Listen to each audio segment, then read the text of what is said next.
కొద్దిసేపటి క్రితం TDP party ఆఫీస్‌కి చేరుకుందట వైఎస్ భారతి.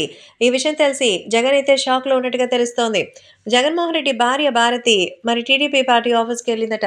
సో, ప్రస్తుతం టీడీపీ పార్టీ ఆఫీస్ ఎన్టీఆర్ భవన్‌కి మరి భారతి వెళ్ళినట్టుగా తెలుస్తోంది.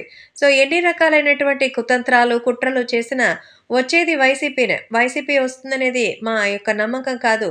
సో, అది ఖచ్చితంగా విశ్వాసం.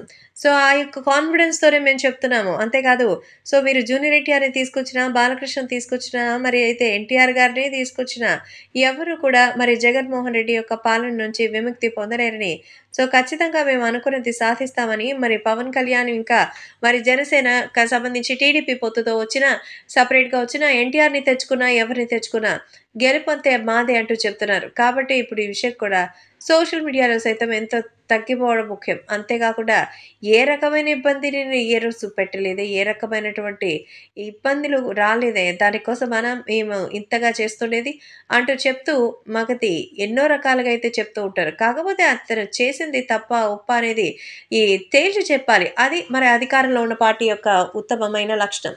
కానీ మీ జగన్మోహన్ రెడ్డి గారికి అవేమీ చెప్పకుండా వచ్చి మా పార్టీ మీద పడుతున్నారని సో, ఒకవైపు అయితే టీడీపీ పార్టీ ఆఫీస్‌కి చెందిన కొంతమంది కార్యకర్తలు ఆమెను నిలదీసినట్టుగా అయితే సమాచారం. సో, తెలుగుదేశం పార్టీ అభివృద్ధి వస్తుందా? తెలుగుదేశం పార్టీ అధికారంలోకి వస్తుందా? లేదా? అనేది కాదు.